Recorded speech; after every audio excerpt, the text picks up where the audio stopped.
proportions that thrived for centuries, then mysteriously collapsed.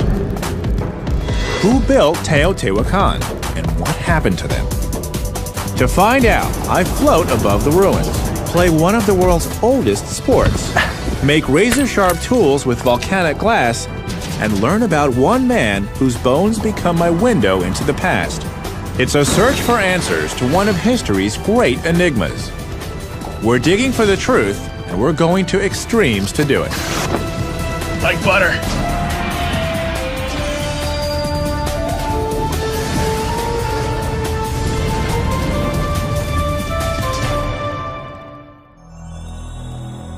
These are the ruins of Teotihuacan. At one point, this was a thriving cultural center. Some believe this was the first great city of the Western Hemisphere. But after centuries of dominance, it suddenly collapsed. Its inhabitants left us no readable documents to explain why. Just their monuments, their art, and their graves. Hi, I'm Josh Bernstein, and I've come here to central Mexico to explore the fate of this city's people. And there's no better place to start than with the ruins of the city itself.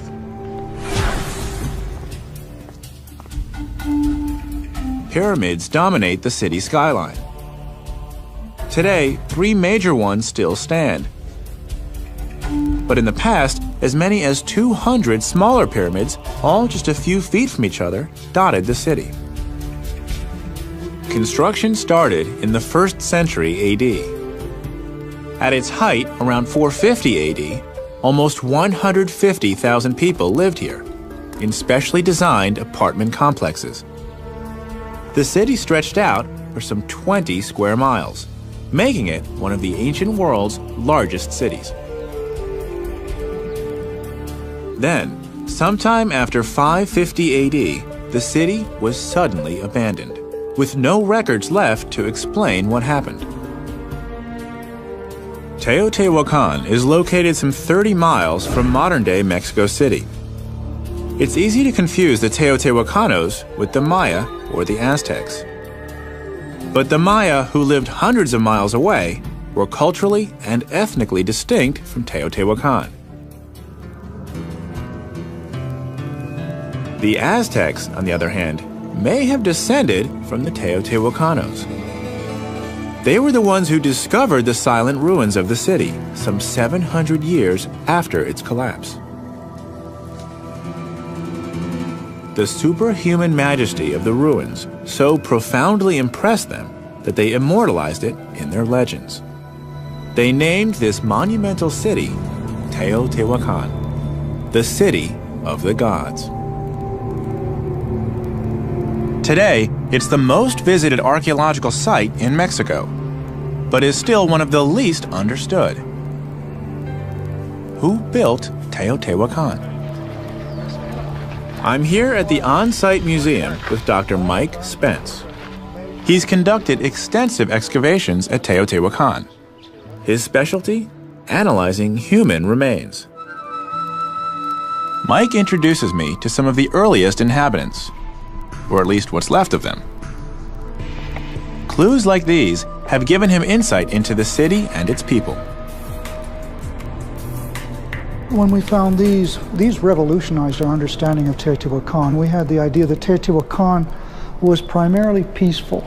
But when we found these, we realized that there was a more sinister aspect to the city. These particular individuals are soldiers, we believe. Mike, how do you know that these guys were soldiers?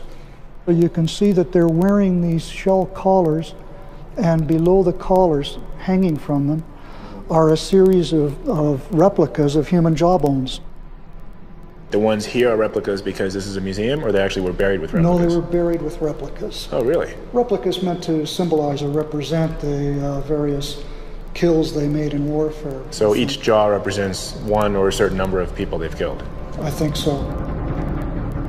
Judging from the number of jawbone pendants, we can tell that they were clearly elite soldiers. But a closer examination of their remains could tell me a lot more about them and their civilization. Mike takes me to a storeroom, stacked from floor to ceiling with ancient remains found at the site.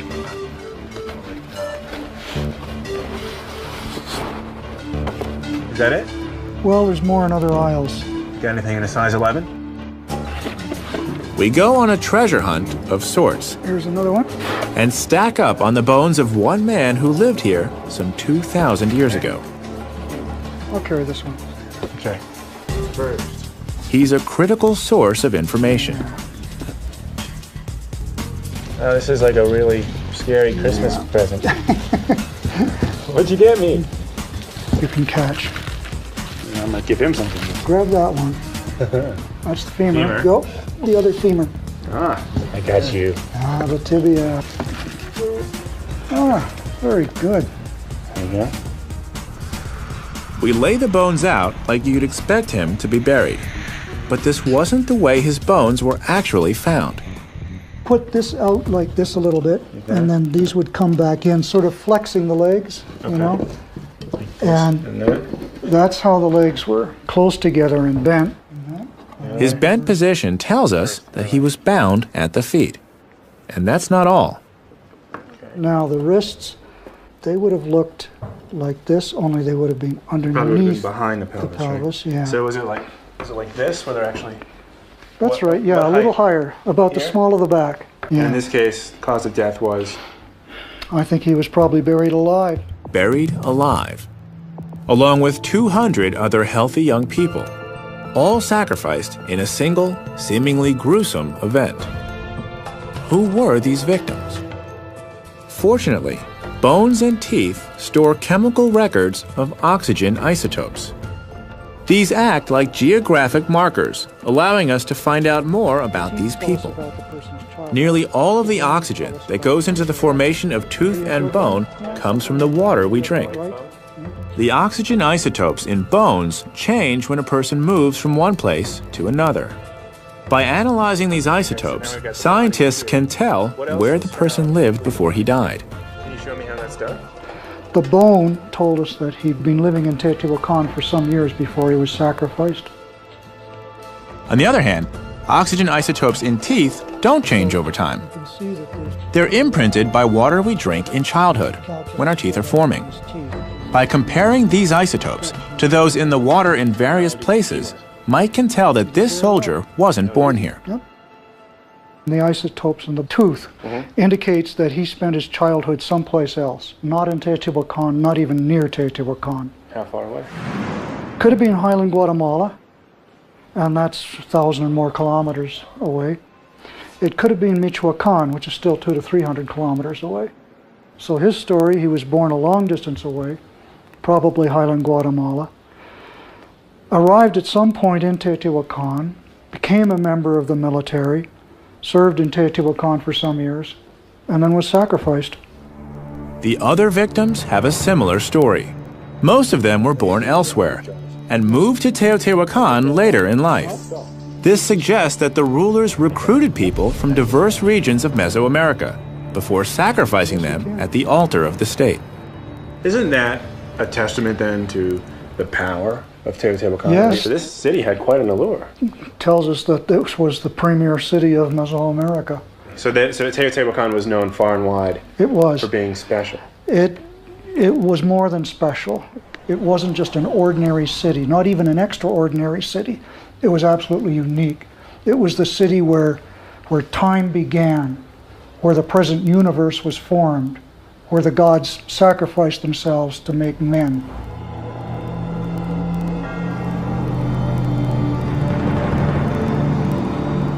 Risking their lives on the battlefield wasn't all that was asked of these soldiers. The state even demanded the ultimate sacrifice at times of peace. Who ordered the death of these people? How did they make this state so attractive that immigrants from so far away gave up their lives for it?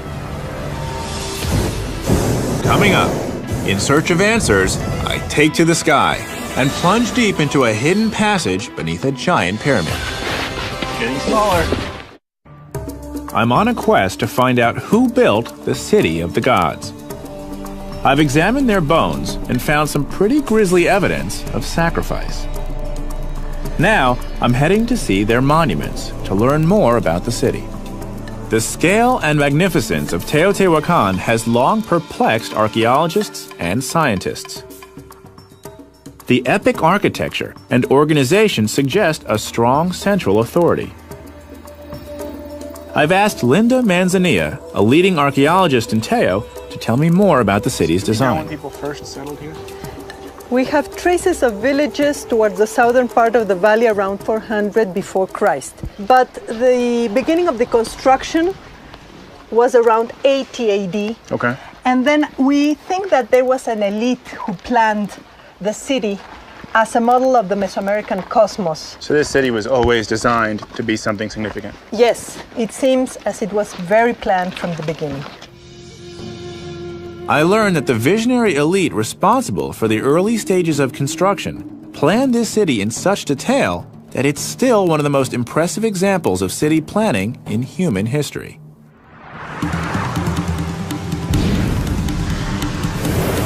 To get a full grasp of this city's scale, Linda tells me I have to get another point of view. All right. Up and away.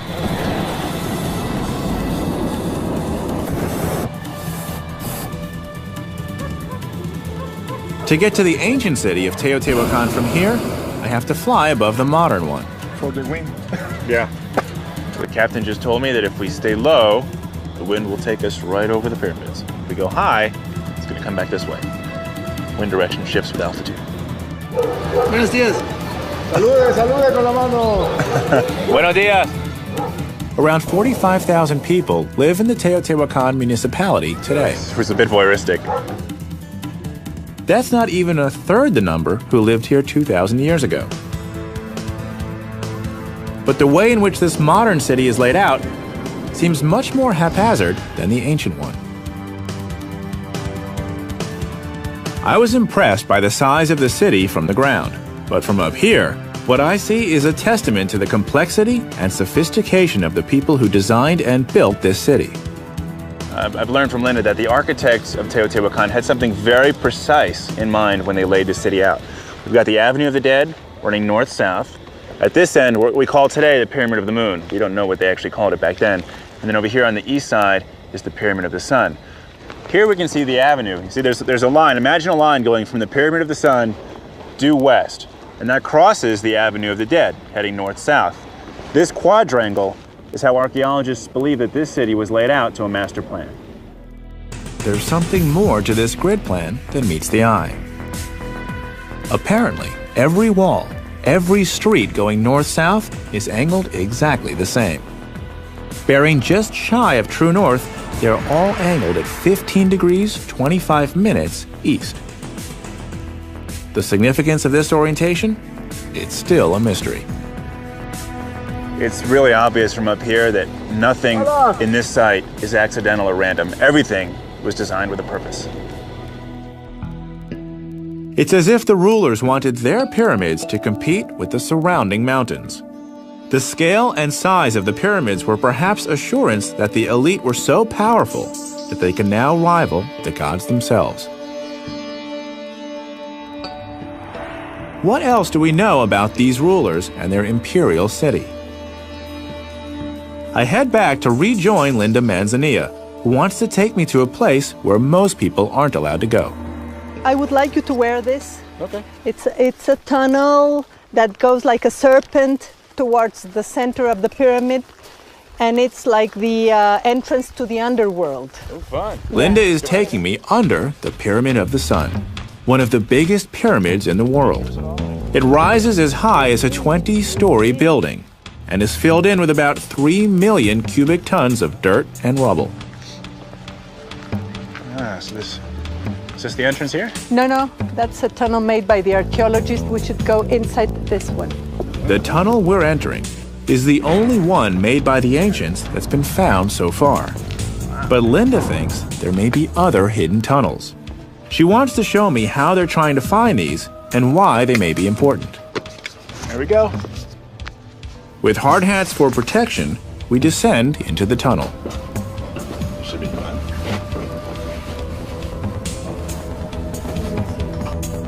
Linda believes that this shaft was created by removing loose volcanic rocks from the ground.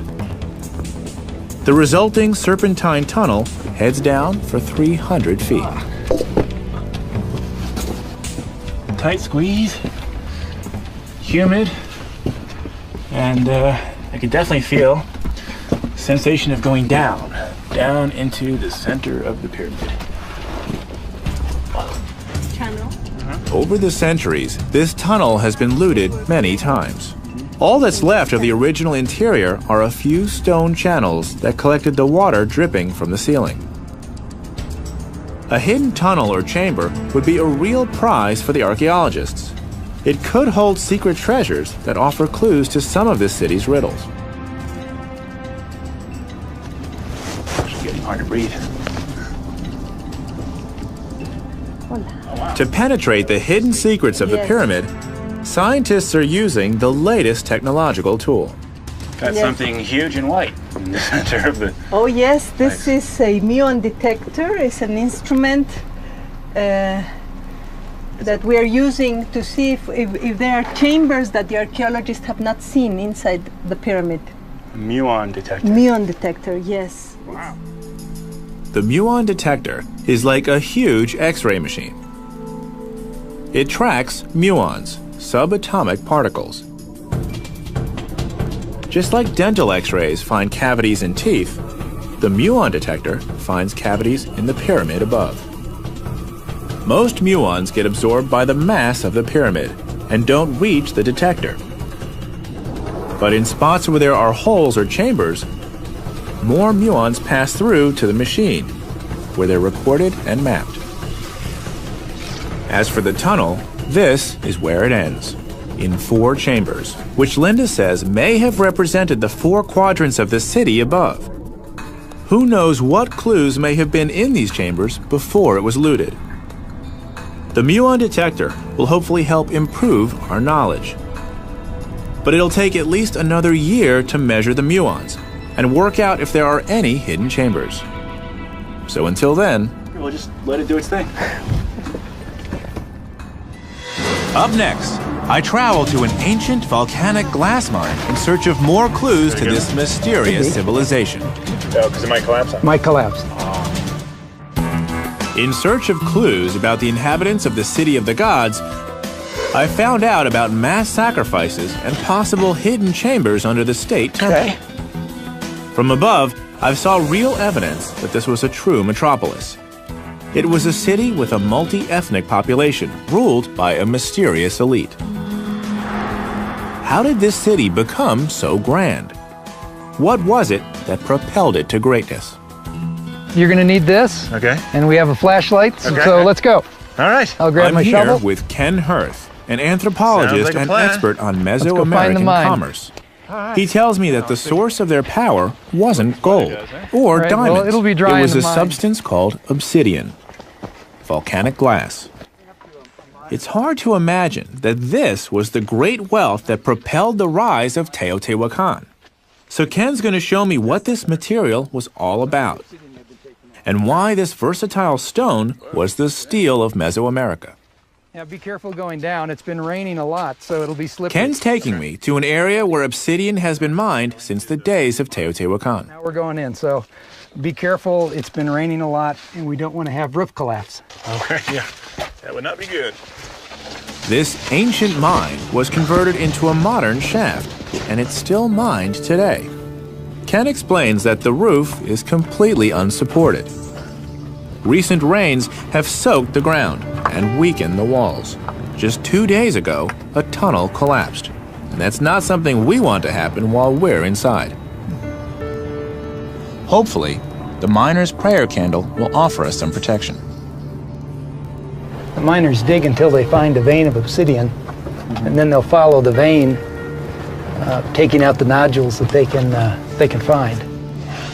Be careful, it's really tight here. I like it that way. Ken and I are now a long way in. Yeah, collapse We would can not no be a good longer idea. see the mouth of the tunnel. But we've asked some of the miners to wait near the entrance, just in case something happens. Josh, here's a good spot. All right. Oh, wow. Look at that. You can see the natural obsidian's embedded in a soil ash matrix. Wow, there's obsidian everywhere. Look at this. So this was gold, but to them, obsidian. This was the valuable stuff. Yeah. Right. So let's just see if we can find a good quality piece. Can we take a piece from like up here? Would that be unwise? We could, but the roof might collapse. We're better off looking. Okay. Yeah, let's focus on the floor. Yeah, focus on the floor. Okay. And what is it that we're looking for? What makes one piece of obsidian better than another? Well, the quality of the glass, no inclusions or veins, because that makes it easier to flake. And that's what the people at Teotihuacan would have been looking for. Might be good. This one here? That one is very good. Yeah. Let's just test it and see what quality glass it is. How do you test it? I've got a little hammer stone. If we just knock off a couple flakes, oh boy, that is good quality glass. All right, that one's mine. Okay. This may be another good quality piece here. Okay. Yeah, it looks like pretty good glass. So I've got one. I'll take this one. Ken says that there's something Back to the special surface. about this obsidian, but we need to get a good look at it in the light.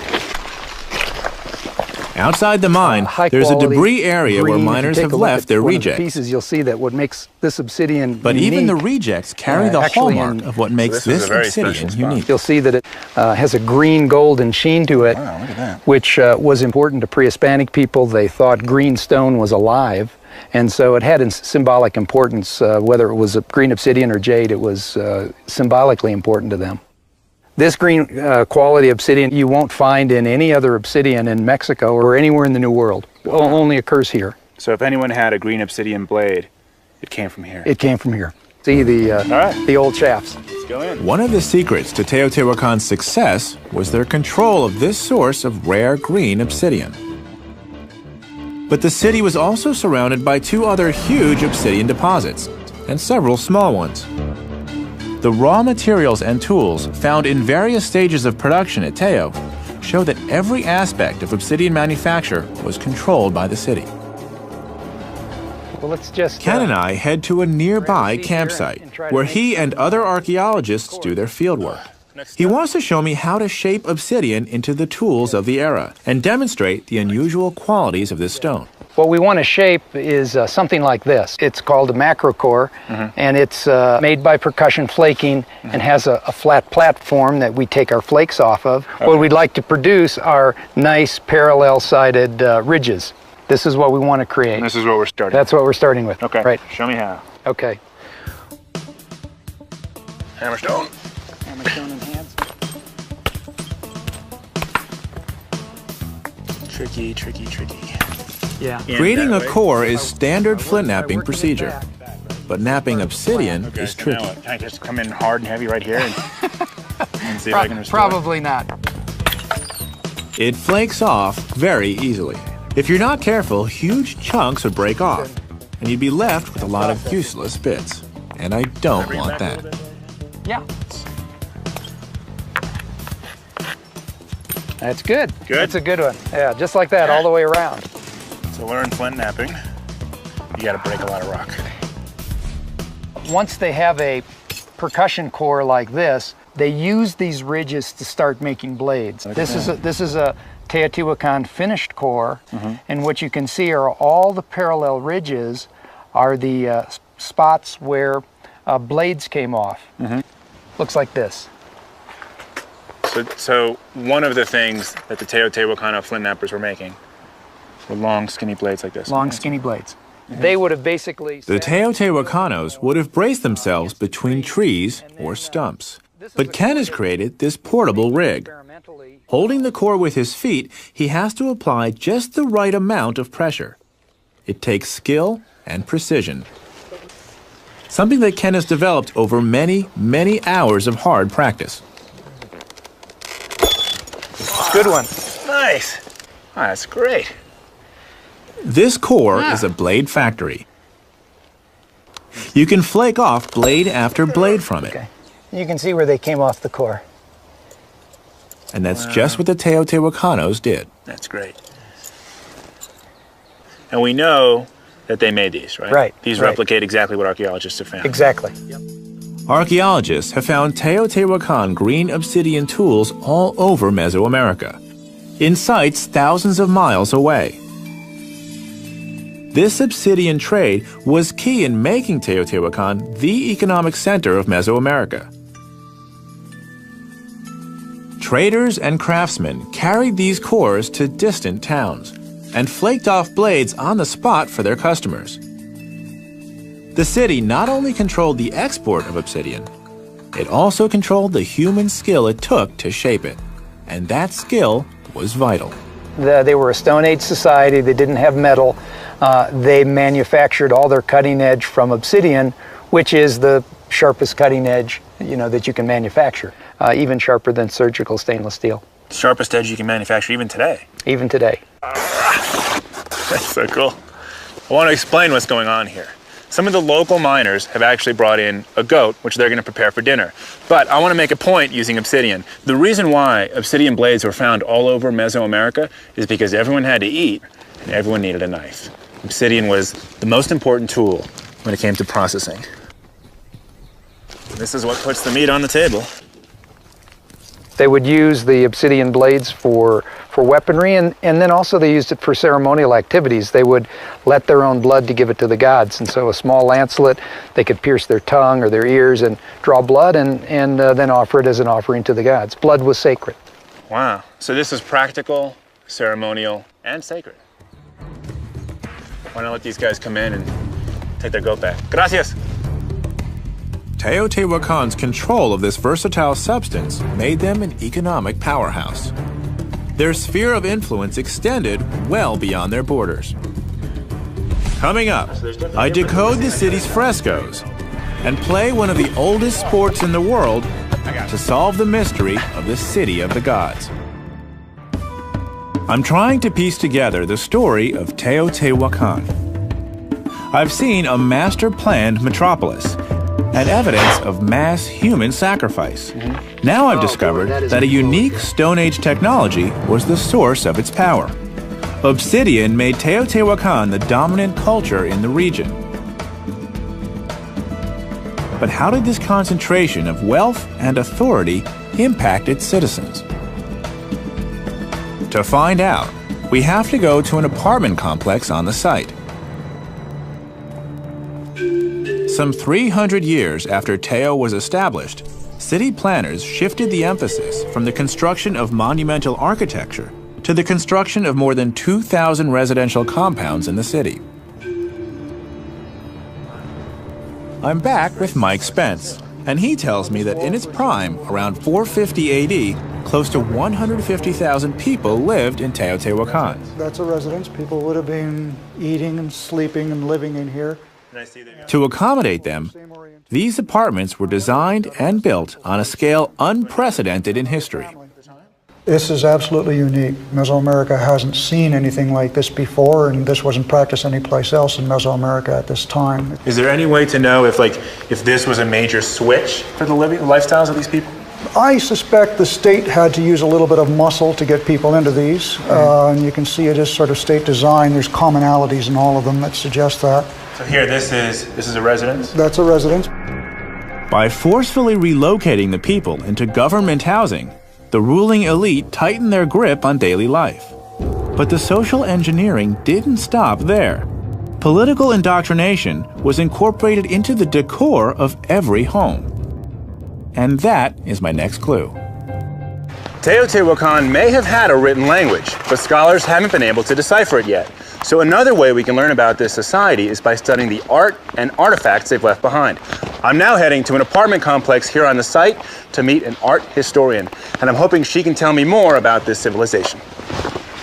Her name is Kim Goldsmith. She's been studying the mural art in Teotihuacan for more than 15 years. She says that the artwork is as well planned as the architecture of the city.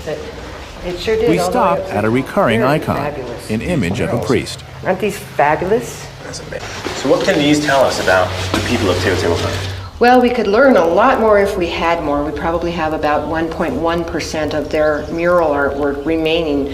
But in general, the mural paintings of Teotihuacan are really representing state symbolism as trying to be really a state propaganda.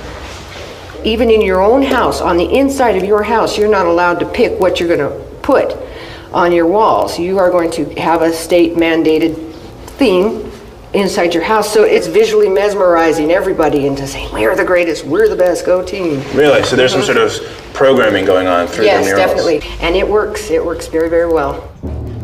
The mural art was like a political campaign for the elite. Archaeologists believe these ornate drawings of high priests, ritual, and sacrifice were painted on the walls in every single home in the city, burning their message into the minds and the hearts of their people. It's as if the murals were used to impose the will of the state on every individual. Was this the climate in which the sacrificed soldiers lived? A climate where they might have accepted that they'd one day give their lives up for the state. Kim takes me around the corner to see another mural. She thinks this room might have been a school. They're really beautiful. It's very different because this is more of a slice of everyday life. These are men playing all different kinds of games that I'm sure they must have played during the time period of the city. Looks like here they're playing bocce or marbles or something. Yeah, some kind of a ball game. Using balls, yeah. And you have a fellow getting a piggyback ride right here. And here's another playing. This is very interesting. These two fellows are playing. Here's the ball. It looks like they're playing using their hips without being able to touch it with their hands. It looks like they're going to a lot of trouble to avoid touching it, in fact. Maybe it has even a continuance in modern times today, some relative of it. What game? There is a game where they played in a court like this? Some people play a game like it, very much so. Everything in the City of the Gods had a religious or ritual aspect. If the rest of this culture is any indication, the game probably wasn't child's play. To find out if this game can offer me more insights into this imperial culture, I travel to Western Mexico, where the game is still being played. Here, I meet Ricardo Urquijo, a local who knows a lot about the game, called Hip Ulama. So this is the game, huh? Yeah, this is Ulama. They're using a taste, which is the field ground, and here you have this line, which is right in the middle, and it's called analco. When they cannot respond, then that's a point for this team. It's a bit like volleyball. Each team tries to hit the ball back to the other side. Except, of course, here, they're using their hips instead of their hands. And how many points until you win? 8. The game has a history dating back before the Aztecs, and even before the Teotihuacanos, stretching back some 4,000 years. Ken, is it okay if I give it a try? Sure. Yeah? Va a probar Josh con ustedes, muchachos. Okay? Yeah. Sure. Well, you guys have your shoes off. Bring it on! That's to me.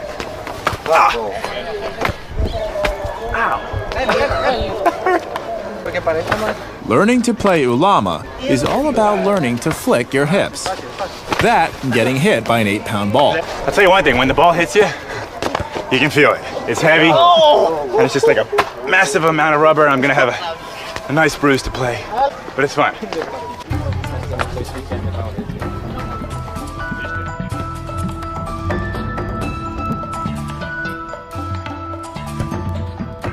This is seemingly playful stuff, an innocent ball game. But it turns out it wasn't innocent at all. This game between competing teams may have symbolized the battle between the gods in the sky and the lords of the underworld. The ball itself may have symbolized the sun. The rulers of Teotihuacan took a physical game and turned it into a supernatural ritual. Once again, the heavy hand of the state made its mark on daily life. So Ricardo, any sense of how the rules or the game has changed over the last 2,000 years? They have changed a lot because in Teotihuacan days, the winner was sacrificed to the gods. To have fertility, good crops, rain. So you'd want to die through this game? Yes, right. Because to me, as someone who's playing now, like I would think the loser would die. You know? Right. It's like, we beat you, you die. You know, Yeah. but you're saying that actually it was the honor of the winning team Right. to be sacrificed in one of the highest ways possible. Yes, of course. Okay, did we win or lose? I don't know. Well, I hope I lost. I'm glad to be going back unharmed. Well, mostly. But I've learned something. In Teotihuacan, the dominance of this state was so complete that for centuries, people were asked to give up their lives for it in war and in peace. Coming up, what happens when the state doesn't keep its end of the bargain? I'm trying to understand the mysterious city of Teotihuacan. I've crawled into volcanic glass mines, examined human bones, and played one of the world's oldest sports. Once, people gave up their lives for this all-powerful state. But no city can last forever. It's time to explore how it fell. A vital clue is found in an unlikely substance: lime. When originally constructed, each pyramid was plastered with lime, which was then beautifully painted by artists.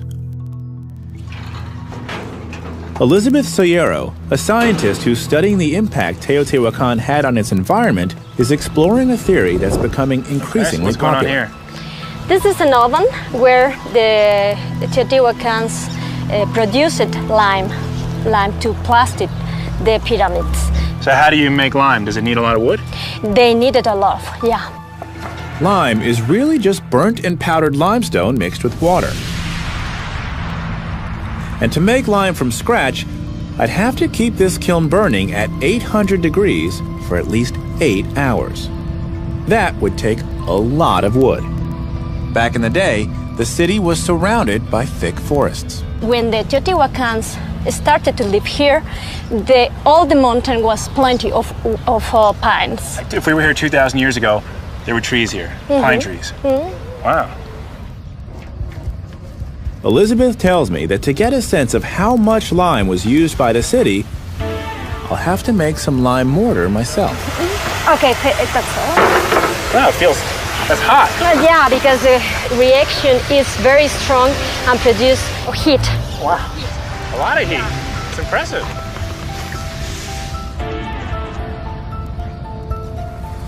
In order to maintain their Should I city, keep adding water? the Yeah. Teotihuacanos plastered and replastered the walls again and again. To do this, they would have probably kept kilns burning around the clock. It's been estimated that they used roughly 30,000 tons of wood each year to build and maintain the plaster on the city. That's about 3,000 acres of forest, cut down and burnt each year over centuries. It's as if they were smearing their forests all over their walls. The forests never recovered from this abuse. Neither did the city. The resulting soil erosion slashed farm productivity, setting the stage for crisis.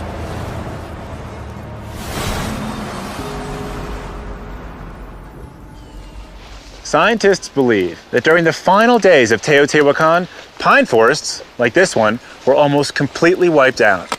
At the same time, the city began to spiral out of control. Was environmental degradation caused by humans the real reason the city of the gods collapsed? What was the final straw? Once again, the answers may lie in the graves. Patio space here. Okay. Mike is taking me to a grave in one of the apartment complexes. Apparently, Teotihuacanos frequently buried their relatives right in their own courtyard. Oh, wow. Yeah, it's been excavated by the archaeologists and then then they've resealed it. Okay. I've already seen the graves of elite soldiers, sacrificed with riches to the gods. Now Mike wants to show me what archaeologists found in the graves of average citizens. So this is a kind of material that was found in graves. And you can see it's a sort of reflection of the wealth of Teotihuacan. You've got green stone, you've got marine shell, you've got coral, all of this coming in from some distance away. These may not look like much to you and me, but these objects were treasured by the people of Teotihuacan. the kind of things you'd bury with a loved one. For centuries, people knew they'd take some of these things with them to their graves. But all that changed as the forests got depleted. Wow, so these types of items were found in graves like that? Yes. Throughout Teotihuacan? Well, not entirely. They were in the earlier years of Teotihuacan. This wealth seemed to flow fairly freely throughout the city. Some people had less than others, but everybody had some. And then that changed? In the later years, yes. That kind of material would be found only in the graves of the richer people toward the center of the city. So we're seeing a polarization of the wealth There's classes. a growing gap between the upper class and the lower classes. So it sounds like something is changing internally at Teotihuacan. Something's going drastically wrong in the last century or so. What environmental factors? Once again, it's the teeth that tell the story. We examined the teeth, and we were able to see these lines of growth interruption in their teeth, and those increased late in the apartment compound history. So that people were apparently suffering a lot of episodes of growth interruption, which means episodes of infection, malnutrition, perhaps trauma. Yeah. Teotihuacan, it seems, had gotten too big to sustain itself. With the forests depleted, the farmlands insufficient to sustain the dense urban population, the city was literally crumbling under its own pressure. But did people just abandon it and migrate elsewhere? I head back to Linda Manzanilla to put the final pieces together. She has startling new evidence that the city was deliberately burned. On the top, we have excavated them, and we see the burning of the city around 550 AD. These mounds are the remains of Teotihuacan's administrative center, still in the early stages of excavation. So this is what it looks like before archaeologists clean it all up. Right. This is how These tarps are here to protect some of the most important archaeological evidence yet discovered at Teo. For example, you see here the stucco floors originally were white, and you have Black. the ceiling collapsing, and the beams are burning and falling. That's what this says to an archaeologist. You Yes. can tell by looking at this, because to me I can see the discolorations here. Yes. But you're saying that 1,500 years ago, a ceiling collapsed on fire and fell here. Well, I knew you were going to ask that, and I brought a sample of the carbonized wood of the... When excavations began here in the early 90s, Linda's team found the charred remains of massive roof beams littering the floor, as if from a great fire. A fire that marked the end of a civilization. Carbonized wood is fragile, so Linda has brought only this tiny sample. The rest has been removed and carefully tested to determine the date of the fire. So we have the dates of the construction of the white part, and then the dates of the fall with the black part. Why does this fire say internal revolt and not just wildfire came through and burned everything? Because the fire was selective, particularly in the temples and the places where the rulers and the decision making was made. So a wildfire, if it did come in and burn, would have burned everything, Everything, indiscriminately. all the site, right.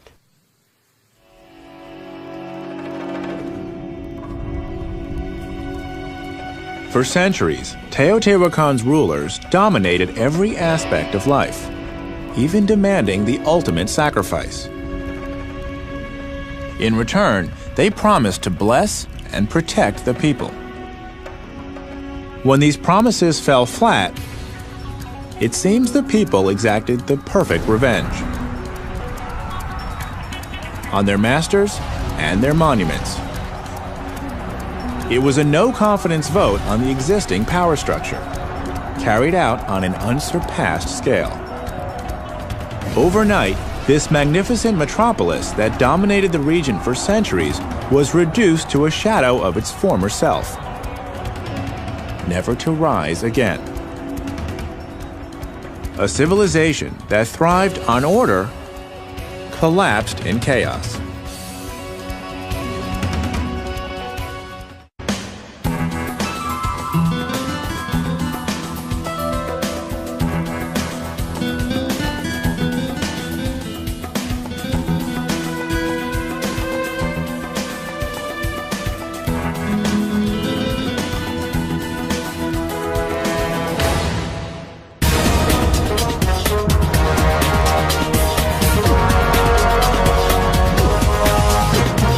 first great city of the Western Hemisphere. But after centuries of dominance, it suddenly collapsed. Its inhabitants left us no readable documents to explain why, just their monuments, their art, and their graves. Hi, I'm Josh Bernstein, and I've come here to central Mexico to explore the fate of this city's people. And there's no better place to start than with the ruins of the city itself.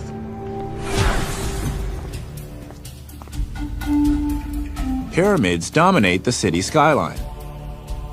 Today, 3 major ones still stand.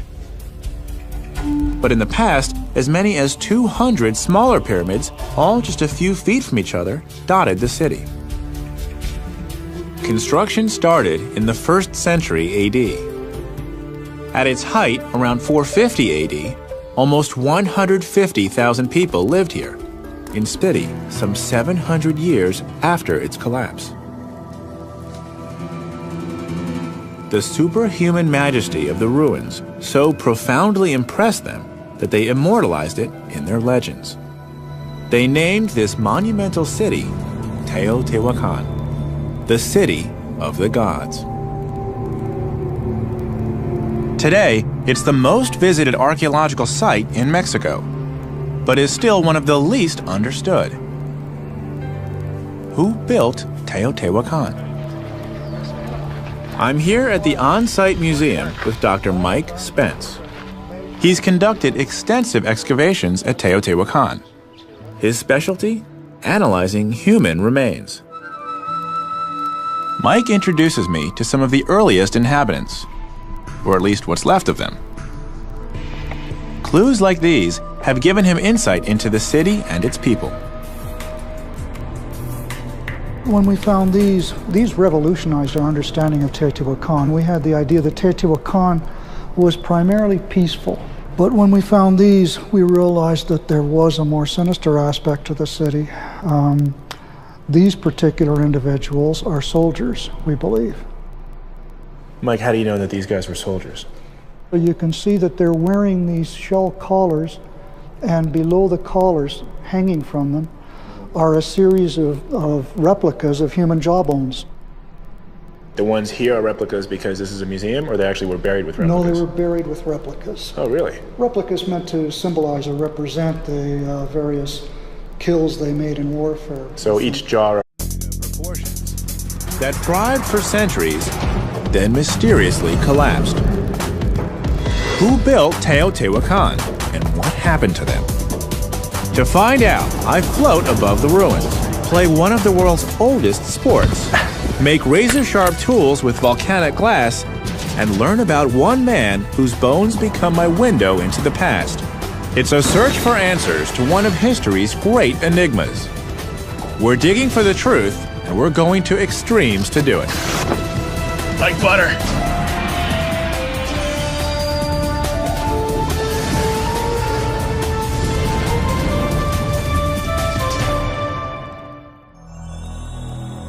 These are the ruins of Teotihuacan. At one point, this was a thriving cultural center.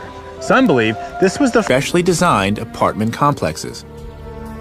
The city stretched out for some 20 square miles, making it one of the ancient world's largest cities. Then, sometime after 550 AD, the city was suddenly abandoned, with no records left to explain what happened. Teotihuacan is located some 30 miles from modern-day Mexico City. It's easy to confuse the Teotihuacanos with the Maya or the Aztecs. But the Maya, who lived hundreds of miles away, were culturally and ethnically distinct from Teotihuacan. The Aztecs, on the other hand, may have descended from the Teotihuacanos. They were the ones who discovered the silent ruins of the city.